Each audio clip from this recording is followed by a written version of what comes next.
সময় সংলাপে স্বাগত জানাচ্ছি। আমি তুষার আব্দুল্লাহ। সময় সংলাপে আমার সঙ্গে যোগ দিয়েছেন সৈয়দ জাকির হোসেন ও রবিন হাসান। আপনাদের দুজনকে স্বাগত সময় সংলাপে। আমি জাকির ভাই আপনাকে দিয়ে শুরু করতে চাই যে আমরা ধীরে ধীরে এগিয়ে যাচ্ছি হচ্ছে বইমেলা, একুশের বইমেলা, আবার একটি বইমেলা আসছে। আমরা গত বইমেলা থেকেই দেখেছি যে এক ধরনের প্রতিবারই বইমেলা যখনই হয় আমরা খুব আশা নিয়ে থাকি যে এবার ভালো বিক্রি হবে, ভালো মেলা জমবে। বিক্রি হচ্ছে মেলা জমাটা একটা গুরুত্বপূর্ণ বিষয়, কিন্তু পরবর্তীতে দেখা যায় যে নানা রাজনৈতিক কারণে হরতাল, বিভিন্ন রকম অবরোধ কর্মসূচির কারণে শেষ পর্যন্ত বইমেলার আগে যে বইমেলা একটা সমস্যার মধ্যে পড়ে।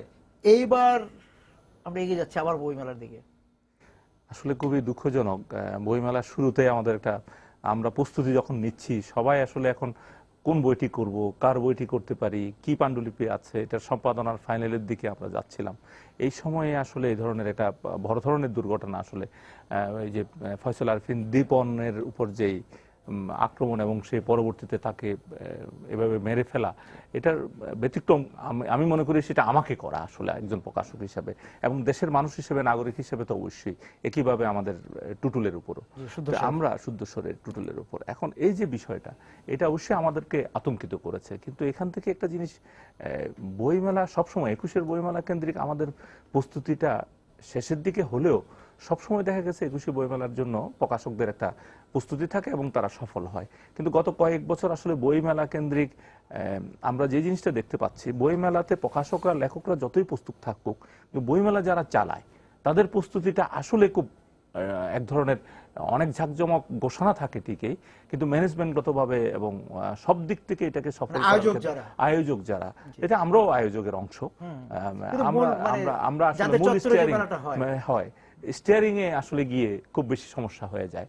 আমরা হয়তো সরোয়ার্দী উদ্যানে গিয়েছি, আমরা অনেক বড় ছত্তর পেয়েছি, কিন্তু এই পুরো ছত্তরকে আমরা বইয়ের উপযোগী, পাঠকের উপযোগী, চলাচলের উপযোগী করতে পারিনি। সেটা আমাদের একটা বড় ধরনের ব্যর্থতা। আমি আপনার কাছে আবার আসবো। রবিন ভাই, বইমেলা আসছে, বইমেলা আসছে, আমাদের আসলে চিন্তা করার কথা ছিল বইয়ের পাণ্ডুলিপি। আরেকটি মেলা তো চলছিল, এটা বন্ধ হয়ে গেল। আগামীকালকে হেমন্তের বইমেলা আমাদের শুরু হওয়ার কথা ছিল। সেটির আয়োজক ছিলেন অনেকটা ফয়সাল আরফিন দীপন, আমাদের বন্ধু। তিনি প্রধানত হেমন্তের বইমেলার একজন সংগঠক ছিলেন। সেটি আমরা বন্ধ হয়ে গেছে তার মৃত্যুর কারণে, তাকে নৃশংসভাবে হত্যা করার কারণে। আজকে আপনি যে বলছেন বইমেলার প্রস্তুতি, আমরা আসলে বইমেলার প্রস্তুতি নিয়ে খুব একটা ভাবছি না। আমরা প্রথমত ভাবছি আমাদের জীবনযাপনের কথা, আমাদের পরিবারের লোকজন যারা প্রকাশক আছেন, তাদের পরিবারের লোকজন, তারা সবাই ভাবছেন আগে বেঁচে থাকাটা জরুরি, পরে বইমেলা। যেমন ধরেন, আমরা তো মনে করি যে পরিস্থিতি এখন তৈরি হয়েছে, যে আগে দেশে লেখকদের হত্যা করা হতো, তাদের উপর হামলা হতো, কেন বই লিখছে এভাবে। এই প্রথম ফয়সাল আরফিন দীপনের হত্যাকাণ্ডের মধ্যে একটা নতুন মেসেজ আমাদের দেওয়া হলো যে যারা বই প্রকাশ করে তাদেরকেও আমরা হত্যা করব, এবং তারা সফল হয়েছেন ফয়সাল আরফিন দীপনকে হত্যা করে। বাকি আমাদের আরও এক বন্ধু প্রকাশক শুদ্ধস্বরের, তার টুটুল ভাইকে, তাকেও যেভাবে আক্রমণ করা হয়েছে, তাতে তার পাশে দুই বন্ধু, লেখক বন্ধু না থাকলে টুটুল ভাই আসলে ফেরত আসতে পারতেন কিনা আমার সন্দেহ আছে। তো আমরা মনে করি এই যে প্রকাশকদের উপর যে নৃশংস এবং বর্বর যে আক্রমণ হয়েছে, এরপরে আমাদের বইমেলার প্রস্তুতি নিয়ে ভাববার এখনো সময় আপনার আসেনি। আপনি যেভাবে বলছেন না, শুরু হয়ে গিয়েছিল, কিন্তু এখন থেমে যেতে, মানে একটু থেমে গিয়েছে। বইমেলার প্রস্তুতি তো শুরু হয়েছে। ওই ঘটনার পর স্বরাষ্ট্রমন্ত্রীর সঙ্গে দেখা করেছিলেন। স্বরাষ্ট্রমন্ত্রীর কাছে আমরা একটাই জিনিস চেয়েছি, বলছি যে ঘটনাটা তো অনেক দুঃখজনক, কিন্তু বলেছি যে আমাদের একটা পরিবেশ দরকার, যেটা আমাদের জীবন, চলমান জীবন, নিরাপদ জীবন, আমরা নিরাপদ পরিবেশ চাই। এই কথাটাই আমরা মূলত বলতে গিয়েছিলাম। উনি বলছিলেন যে আমরা খুব চেষ্টা করছি, আমরা তো দিচ্ছি, আমরা টুটুলকে নিরাপত্তা দিয়েছিলাম, কিন্তু ওই শেষের দিকে একটু ঢিলাঢালা হয়ে গেছিল। দীপনকে দিয়েছে, এই কথাটাও বলেছে। কিন্তু আসলে সরকারের দায়িত্ব কিন্তু এখানে একটা পরিবেশ সৃষ্টি করা, আমাদের এমনভাবে কাজ করা, কারণ আমাদের মননশীলতা এবং সৃজনশীলতার যে কাজ আমরা করি, লেখকরা যেমন মানসিকভাবে এখন অপ্রস্তুত হয়েছে, আমরাও অপ্রস্তুত হয়েছি, কিন্তু আমরা যে পেশাদারিত্ব দায়িত্ব, সেই দায়িত্ব, সামাজিক দায়িত্ব পালন করার পর, পরিবেশ পাওয়ার পর আমাদের দায়িত্ব আমরা অব্যাহত রাখাটাও কিন্তু এক ধরনের প্রতিবাদ আমাদের। আমি একটু বলি, যেমন ধরেন আমাদের একুশের বইমেলা গত 3 বছর থেকে একটার পর একটা বিপর্যয়ের মধ্যে থেকে আমরা অতিক্রম করছে। যেমন প্রথম বইমেলাটাতে গণজাগরণ মঞ্চ তৈরির পরে বইমেলাটা কিন্তু আমাদের অনেকটা ক্ষতিগ্রস্ত হয়েছে তখন। তারপরের বছর ছিল নির্বাচন, সেই নির্বাচনী সহিংসতার কারণে ওই বইমেলাটাও আমাদের খুব একটা বেশি হয় না। আর গতবারের পুরো বইমেলাটা ছিল অবরোধের মধ্যে। তো আমরা কিন্তু ব্যবসায়িক হিসেবে খুবই ক্ষতিগ্রস্ত। পাশাপাশি আমাদের ধরেন একটা এই যে ব্যবসাটা, বাংলাদেশ এই প্রকাশনা ব্যবসাটা কিন্তু একটা সিজনাল ব্যবসা। আপনি যদি বইমেলাতে কোনো রকম বিপর্যস্ত হয়ে আসেন অর্থনৈতিকভাবে, তো আপনি সারা 11 মাস আর দাঁড়াতে পারবেন না। তো আমরা কিন্তু এরকম 3টা বইমেলা অতিক্রম করে এসেছি। তারপর হচ্ছে বইমেলাটাই নিরাপত্তাহীনতার মধ্যে ঢুকে গেছে। আমরা দেখেছি হুমায়ুন আজাদ স্যারকে ওই বইমেলায় আক্রান্ত করা হয়েছিল, এবং ওই আক্রান্তর ফলে কিন্তু ডক্টর হুমায়ুন আজাদ মারা গেছেন। আক্রান্তর ফলে বিভিন্ন সময় সে আক্রান্ত হয়ে মারা গেছেন।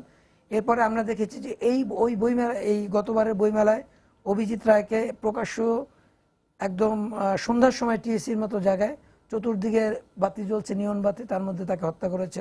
তার ওয়াইফকে হত্যা করার চেষ্টা করা হয়েছে এবং জখম করা হয়েছে ওইভাবে। তো এই যে নিরাপত্তাহীনতা, পাঠক যে বই কিনতে যাবেন, আগে যে বইমেলাটার পরিবেশ ছিল, লেখক পাঠক সবাই এটা স্বতঃস্ফূর্তভাবে যেতেন। এই যে নিরাপত্তাহীনতা, বিচারহীনতা, একটারও কিন্তু বিচার হয়নি, একটা ঘটনারও বিচার হয়নি। অভিজিৎ রায়ের হত্যার কোনো কাউকে গ্রেপ্তার করা হয়নি। হুমায়ুন আজাদ স্যার হত্যার চেষ্টা যারা করেছিলেন তাদেরকে গ্রেপ্তার করা হয়নি। ফলে এই যে বিচারহীনতার মধ্য থেকে বইমেলা যাচ্ছে, লেখক যাচ্ছে।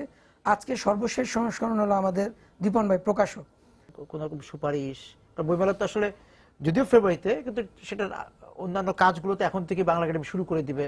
এটা মেলাটা কোথায় হবে, কিভাবে হবে, সুতরাং এখন থেকে মানে আলোচনাটা শুরু করা উচিত, বা আমি জানি আপনারা করেছেন না, আসলে ইতিমধ্যে শুরু হয়েছে। আমরা বাংলাদেশ জ্ঞান ও সৃজনশীল প্রকাশক সমিতির পক্ষ থেকে আমরা কয়েকদিন আগে আমার কাছে খসড়াটা, ওনার যে প্রস্তাবটা যাচ্ছে, আমার পড়ার সুযোগ হয়েছে। আমি যদিও বা প্রকাশকের ওই সমিতির এখন ডিরেক্টর নেই, কিন্তু সদস্য হিসেবে কোনো কোনো সময় আমার সাথে পরামর্শ করে।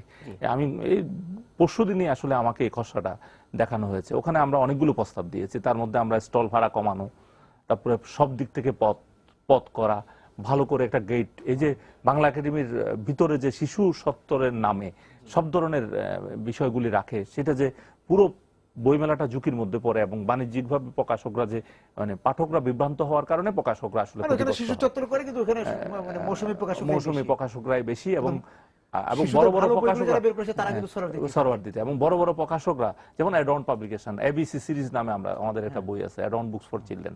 ওই বইটা তো আমরা ওখানে নিতে পারি না। এখন শিশুদের তো আলাদা করে গার্ডিয়ানরা আসবে না। আসলে 21শে বইমেলা আমরা যদিও বা বলি অনেক বড় হয়েছে, আসলে এত বড় হয়নি যে সেটাকে এত বিচ্ছিন্নভাবে করতে হবে। এটা এক জায়গায় করা উচিত, এটা আমাদের একটা অন্য পাঠকরা প্রবেশ করতে পারে না, এই জন্য তারা বলেছে যে আমরা ওখানে যাচ্ছি। প্রকাশনীর সংখ্যা বেড়েছে ভাই, প্রকাশনীর সংখ্যা বেড়েছে, এটা আসলে আমার মনে হয় যে পরিসংখ্যানটা ঠিক না। কারণ এইটা একটা মৌসুমী প্রকাশনা সংস্থা, যারা সারা বছর কোনো বই বের করে না, বই প্রকাশনা করে না। সেটা তো আপনারা হয়তো করেন না, আমরা সারা বছর বই প্রকাশ করি। আচ্ছা, আমরা কিন্তু বইমেলার সময় ধরেন পরিমাণ সারা বছর আমরা 10টা বই বের করলে আমরা বইমেলার সময় 20টা বই বের করি। কিন্তু এরকম অধিকাংশ প্রকাশনা সংস্থা কিন্তু আসলে ওই 10টা বই বের করে, শুধুমাত্র বইমেলার সময় বই বের করে। এবং আপনি দেখেন যে বাংলা একাডেমির যে বইমেলাটাকে যে এত বড় করা হলো, সেই দেশে এত বড় লেখক নাই, সেই দেশে এত বড় পাঠক নাই। যে দেশে এত বড় পাঠক নাই, এত বড় লেখক নাই, যার 1 লক্ষ 2 লক্ষ কপি বই বিক্রি হবে, বিদেশে বিক্রি হয়। স্বয়ং কলকাতা শহরেও, কলকাতায় অনেক লেখকের বই 1 লক্ষ কপি, 50,000 কপি বিক্রি হয় একটা বইমেলায়। তো আমাদের কিন্তু সেরকম লেখকও এখন নেই, সেরকম লেখা নেই, কিন্তু আমাদের বইমেলাটা অনেক বড় হয়ে গেছে। এবং এই বইমেলাটা অনেক বড় করার জন্য আবেগে বেড়েছে, এবং এই বইমেলাটা অনেক বড় হয়েছে, সেখানে আড্ডার জায়গা কমে গেছে। সেখানে মানুষের যে প্রাণ, আমরা বলি প্রাণের বইমেলা, 21শে বইমেলা, সেই প্রাণ কমে গেছে। এবং আপনি ধরেন বাংলা একাডেমি সেই বইমেলাটাকে বাণিজ্যিকীকরণ করতে করতে আমাদের স্টল ভাড়া দ্বিগুণ করেছে।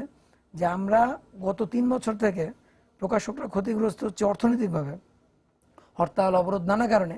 বাংলা একাডেমি আমাদের প্রকাশক সমিতি কারোর সাথে আলাপ না করে তারা বইমেলার ভাড়া দ্বিগুণ করে দিল।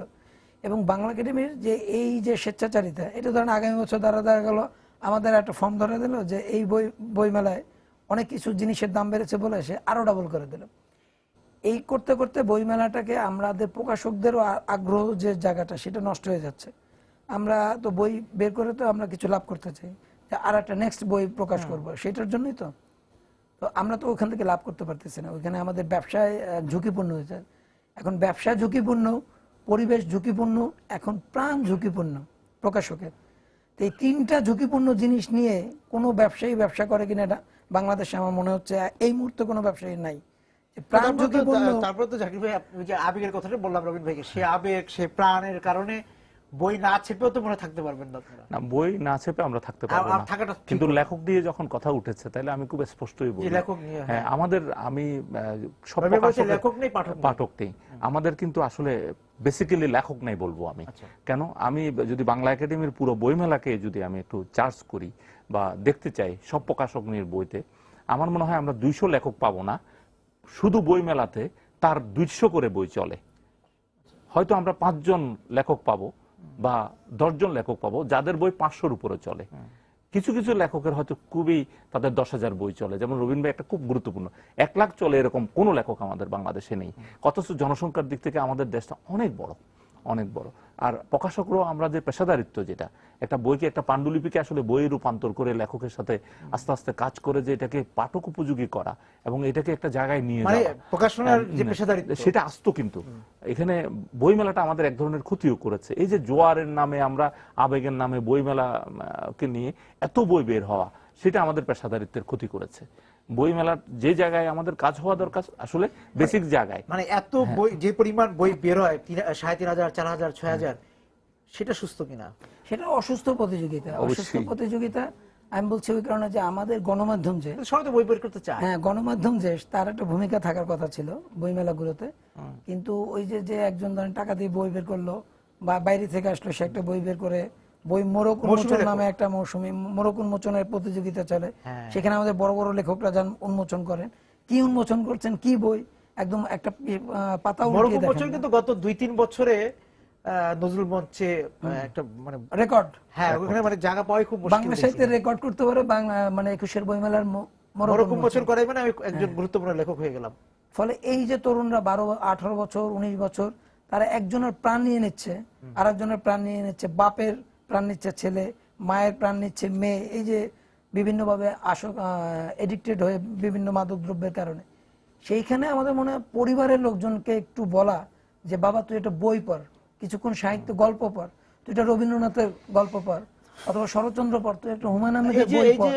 এইটা কিন্তু পরিবারের লোকজনের বলা উচিত। হ্যাঁ, এই জায়গাটাই আমি আপনাদের দুজনের কাছে আসবো, এটা বিরোধী থেকে এসে পড়তে যে বলে না তা না, কিন্তু আসলে কি বই পড়তে বলে, কি বই পড়ছে, এটা কিন্তু খুব গুরুত্বপূর্ণ ব্যাপার। কারণ আপনারা তো বইমেলা থাকেনি, আমাদেরও যতটুকু যাওয়ার পরে আমরা যে বই নিয়ে তরুণদেরকে, আপনি যে বয়সটাকে বলে যেতে দেখি বা শিশুদের যেতে দেখি, সেটা নিয়ে এর আগেও আলোচনা করেছি আপনার সঙ্গে বা অনেকের সঙ্গে, যে তাতে কিন্তু আশা জায়গা নিয়ে কোনো কথা বলা খুব মুশকিলের ব্যাপার।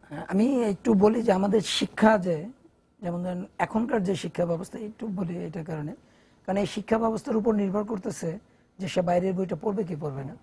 তা আমাদের যে শিক্ষা ব্যবস্থা ঠিক এটার ব্যবস্থা করা হলো, সেটা হলো বিদেশি শিক্ষা ব্যবস্থার অবলম্বনে। কিন্তু বিদেশি শিক্ষা ব্যবস্থা অবলম্বনে করা হলো, কিন্তু আমাদের দেশে তো অন্য বই কেউ পড়ে না। পরিবারের লোকজন, প্রচুর বাচ্চারা বিদেশে অন্য বই পড়ে তারা, যে কারণে তাদের ওই যে ঠিক ব্যবস্থাটা আছে।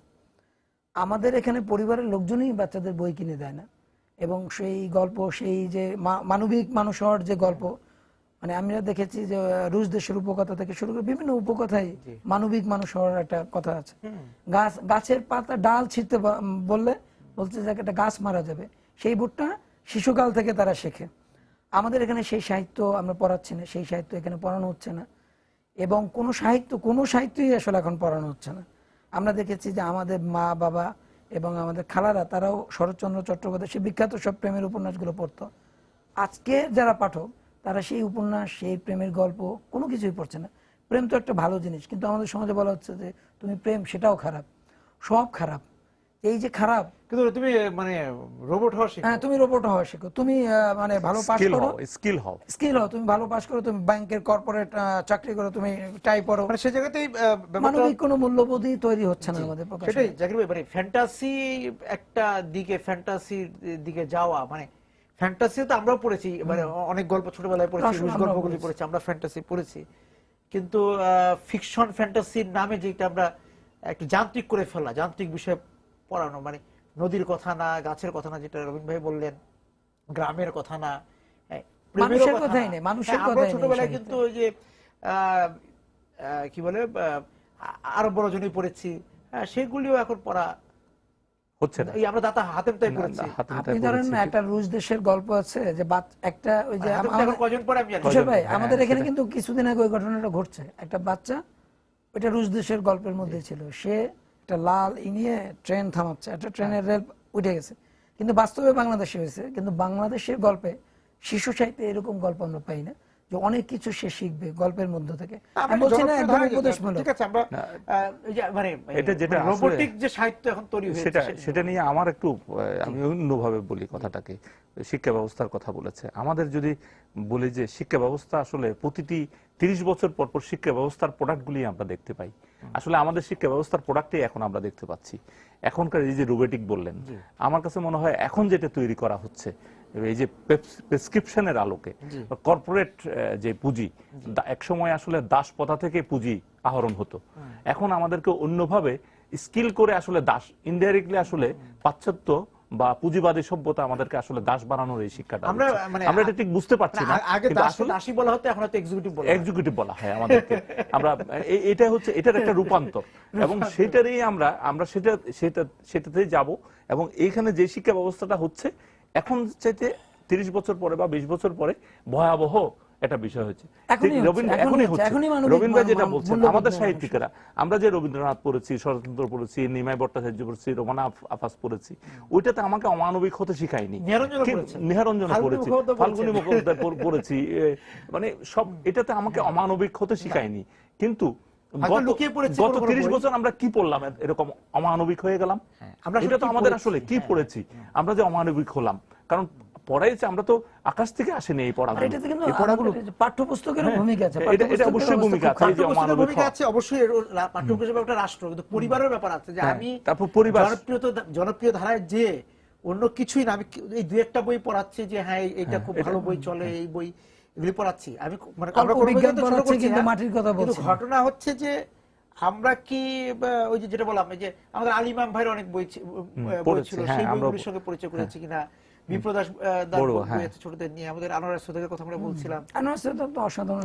আমরা আমাদের ডক্টর হুমায়ুন আজাদ স্যারের যে সাহিত্য অসাধারণ সব বই, সেগুলো যেমন বুড়ো আংলা বা বনের খবর, এসব বইগুলো, হ্যাঁ এই যে বা সুকুমার রায়ের বইগুলো, সুকুমার বড়ুয়ার ছড়া, এই যে জিনিসগুলো, মইনুল হাসান সাবেরের কিন্তু বাচ্চাদের খুব অনেক ভালো আছে।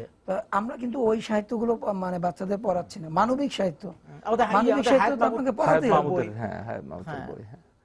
মানবিক সাহিত্যটা পড়ানো আসলে আমরা কি দিচ্ছি এখানে কিন্তু প্রকাশকদের আসলে খুব গুরুত্বপূর্ণ পেশাদারিত্বের যে কথাটা আমি বলছিলাম।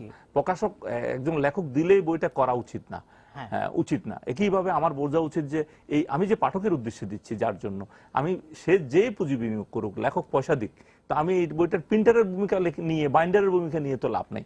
আমার প্রকাশকের দায়িত্ব পালন করা উচিত। আমাদের অনেক প্রকাশক এখন বাইন্ডার ভূমিকা বা মুদ্রকের ভূমিকা নিয়ে প্রকাশকদের প্রোফাইলগুলো দেখার চেষ্টা করেন। কয়জন আমরা দীপনকে হারিয়েছি, দীপনও প্রকাশক হয়ে উঠছিল গত 4-5 বছর, রবীন বলছিল বেশ কয়েক ভালো বই করছিল। এই যে প্রকাশক হয়ে উঠার থেকেও একটা বড় জার্নি করে। যেমন আমি 10 বছর প্রকাশনা করার পর আমি সিদ্ধান্ত নিয়েছি আমি এখন প্রফেশনালি পাবলিকেশন করব। প্রফেশনালি পাবলিকেশন করতে গেলে তো আমাকে প্রফেশনালি দেখতে হবে জিনিসটাকে। আমার তো সেই নাপিতের পোড়া কাটার অপারেশন হলে তো হবে না, আমাকে তো প্রকাশক হতে হবে।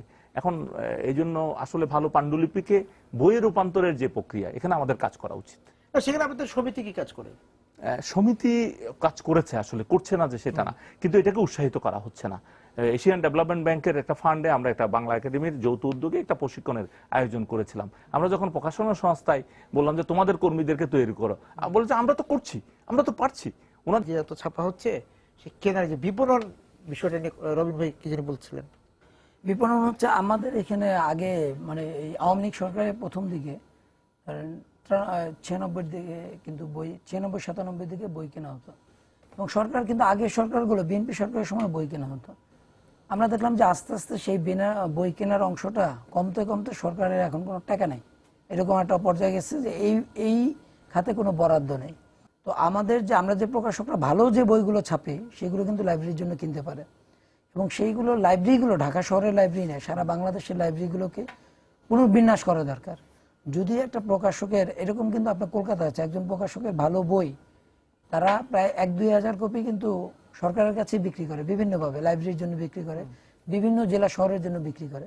কিন্তু আমাদের এখানে ধরেন প্রকাশকদের মধ্যে একটা কামড়াকামড়ির কারণে একদল নিজেরাই শুধু টাকা বানাবে, নতুনরা বানাতে পারবে না। আপনাদের মধ্যে মানে হ্যাঁ, বিভক্তি এই আছে। কারণেই কিন্তু সরকারের একটা অংশ এই জায়গাটা বন্ধ করে দিয়েছে।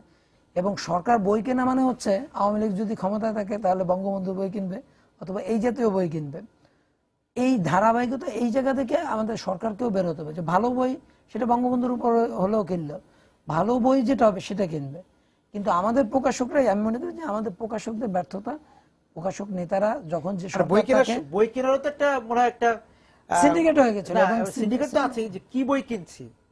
হ্যাঁ, এখন বঙ্গবন্ধুর উপর অনেক ভালো বই আছে, হ্যাঁ, আবার ভালো বই বঙ্গবন্ধুর কিনো। নাম ব্যবহার করে বই বিক্রির ব্যাপার আছে যে ভিতরে আসলে বঙ্গবন্ধু সম্পর্কে কি লেখা আছে কি সেটাও লেখা দেখার আছে। বিষয় আছে। এবং আপনি ধরেন এটা প্রকাশকদের আসলে একটা প্রকাশকরা বড় সরকারের কেনার পর সময় মানে কভার মানে প্রচ্ছদে যদি বঙ্গবন্ধুর ছবি থাকে তার মানে ওটা ভিতরে এরকম হয়েছে। তাকে নিয়ে ভুল তথ্য দেওয়া হয়েছে কিনা তাকে নিয়ে ভুল তথ্য মানে কি, উপরে বঙ্গবন্ধুর ছবি, ভিতরে বঙ্গবন্ধুর উপর কোনো বই না। আমাদের প্রকাশক নেতারা এরকম বই ছাপিয়ে সরকারকে দিয়েছেন এবং সরকার এইসব অবস্থা বিপর্যস্ত এইসব মানে প্রক্রিয়াগুলো বন্ধ করে দিয়েছেন। আমি মনে করি বিরক্তি থেকে। সরকারের আবার এই প্রক্রিয়া যাওয়া দরকার এবং সুস্থ ভালো বইগুলো কিনে লাইব্রেরিগুলো চালু করা দরকার। এটা না হলে প্রকাশকদের একটা বড় একটা অঙ্কের টাকা, যেমন ধরেন আপনি 2 লাখ টাকা বিক্রি করলাম, 5 লাখ টাকা বিক্রি করলাম, সেই টাকাটা কিন্তু আমরা অন্য খাতে অন্য ভালো বইতে ব্যবহার করতে পারি। সেই জায়গাটা আবার ফিরিয়ে আনা দরকার বলে আমি মনে করি। আমি এখানে আসলে যেটি বলবো, আসলে বইয়ের বড় ক্রেতা লাইব্রেরি, আসলে পাঠাগার। কিন্তু আমরা যে বইগুলি সাপ্লাই দিয়েছিলাম পাঠাগারগুলিতে, ওই প্যাকেটগুলি খুলে দেখা গেছে হয়তো মানে মলার চেঞ্জ হয়েছে, নাম চেঞ্জ হয়েছে। কারণ আমাদের দেশের প্রকাশকদের পেশাদারিত্বের একটা মৌলিক জায়গায় আসলে কাজ করা দরকার। আপনি বাংলা বাজারের নাম বলছি, আমাদেরও সব প্রকাশকদের আমি আপনাকে অনুরোধ করব, প্রকাশকদের বইগুলিতে আপনি শুধু পৃষ্ঠা মার্ক পাবেন, বইটার নাম নাই, আমাদের নিজস্ব কোনো ক্যারেক্টার নাই পেজ মেকআপে। এই প্রকাশনীর বই এটার এই ক্যারেক্টার, এই প্রকাশনীর বইয়ের এই ক্যারেক্টার। আমরা এখানে একটা শুভঙ্করের একটা ফাঁকি রেখে দিয়েছি, পৃষ্ঠা মার্ক দিচ্ছি, তার মানে প্রথম 8 পৃষ্ঠা বা 16 পৃষ্ঠা আমি চেঞ্জ করে বইয়ের নাম চেঞ্জ করে, পারলে লেখকেরও নাম চেঞ্জ করে আমরা বিভিন্ন সত্তায় এই বইগুলো লাইব্রেরিতে সাপ্লাই দিয়েছি। তখন পাঠকের কাছে যখন গেছে, পাঠক তো আসলে যখন বইটা মুখোমুখি হয়েছে পাঠকের কাছে তো ধরা পড়েছে। এই যে সরকার আসলে উদ্যোগ গ্রহণ করে, সরকারের উদ্যোগের মধ্যে মনিটরিং সুপারভাইজিং যদি আসলে ঠিক মতো না হয়, আমরা এই আবর্জনা আমরা সুযোগটা গ্রহণ করছি এবং এখানে অপেশাদার লোকেরাই হালুয়া রুটির জায়গায় ভাগিদার হচ্ছে।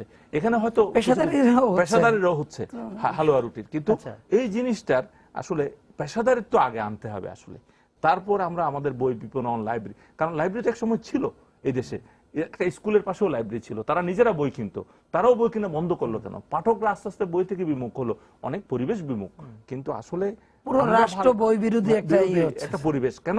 আমরা আসলে সঠিক বই, আমি এখনো বলছি আমরা সঠিক বই দিতে পারছি না, সঠিক পেশাদারিত্বের মাধ্যমে বই উপহার দিতে পারছি না। আমরা বইয়ের ইলাস্ট্রেশন থেকে শুরু করে মেকআপ থেকে শুরু করে বইয়ের একটি মানুষ যেমন একটি ক্যারেক্টার, একটি বইও একটি ক্যারেক্টার, সেটা আমরা আসলে প্রেজেন্ট করতে পারছি না। সেই চরিত্র আসলে আমরা দিতে পারছি না। এখানে আসলে আমাদের একটা বড় ধরনের ব্যর্থতা আছে, এখানে আসলে কাজ করা দরকার এবং সেই জায়গা থেকে তো বের হয়ে আসতে হবে। নানা কারণে আপনি যেমন বের হয়ে আসার জন্য যে জিনিসগুলো দরকার হচ্ছে 21-এর বইমেলার একটা প্রতিষ্ঠান, মানে খুব একটা বাংলা একাডেমির লোকজন থাকলো কিন্তু প্রকাশকদের সবাইকে নিয়ে, লেখকদের নিয়ে একটা ভালো পরিকল্পনা করা যায়। 21-এর পৃষ্ঠপোষকতা দরকার, কিন্তু সঠিক পৃষ্ঠপোষকতা। আমাদের নানা বিষয় ভিত্তিক বই তো সেটাও কমে যাচ্ছে, কারণ আমরা তো পৃষ্ঠপোষকতাই পাচ্ছি না, আমাদের বই বিক্রি হচ্ছে। সেই জায়গা থেকে উদ্যোগে কে হবে? সেখান থেকে প্রকাশককে না, সরকারের পৃষ্ঠপোষকতা দরকার। হ্যাঁ, অপব্যবহার না করা, সরকারের পৃষ্ঠপোষকতার অপব্যবহার না করা, সরকারের আরো কিছু পৃষ্ঠপোষকতা দেওয়া। যেমন শিশুদের বই বের করার ক্ষেত্রে, শিশুদের চলচ্চিত্র করার ক্ষেত্রে তারা টাকা দিচ্ছেন, শিশুদের নাটক করার ক্ষেত্রে টাকা দিচ্ছেন, শিশুদের বই করার ক্ষেত্রেও যদি প্রকাশককে বলেন যে হ্যাঁ 2টা পাণ্ডুলিপির জন্য আমি টাকা দেবো, দেন আমি যদি মনে করি যে 2 লক্ষ টাকা 4 লক্ষ টাকা আমি 2টা পাণ্ডুলিপির জন্য পেলাম শিশুদের বইয়ের, তো আমি 2টা ভালো শিশুদের বই করব। আমি কিন্তু 20টা শিশুদের বই এক মেলায় করতে চাই না, 2টা ভালো শিশুদের বই করব, সারা বছর না আজীবন সেই বই বিক্রি হবে। এরকম বই আমরা, এরকম বইয়ের জন্য পৃষ্ঠপোষকতা দরকার সরকারের। কিন্তু আবার ওই যে জাকির ভাই যেটা যে প্রকাশক সমিতি বা প্রকাশকরা বা প্রভাবশালী প্রকাশকরা সেই পৃষ্ঠপোষকতার অপব্যবহার করবেন না, সেটা একটা অপব্যবহার বিষয়। তো সেটা তারা- খুবই গুরুত্বপূর্ণ আসলে অপব্যবহার। আপনাদের দুজনকে ধন্যবাদ আজকে আমাদের সঙ্গে যোগ দেওয়ার জন্য। দর্শক যারা ছিলেন আজকে সময় সংলাপের এই আলোচনার সঙ্গে, আপনাদেরকে ধন্যবাদ জানিয়ে শেষ করছি আজকে সময় সংলাপ। দেখা হবে আগামী দিন। সবাই সুন্দর থাকুন, নিরাপদে থাকুন।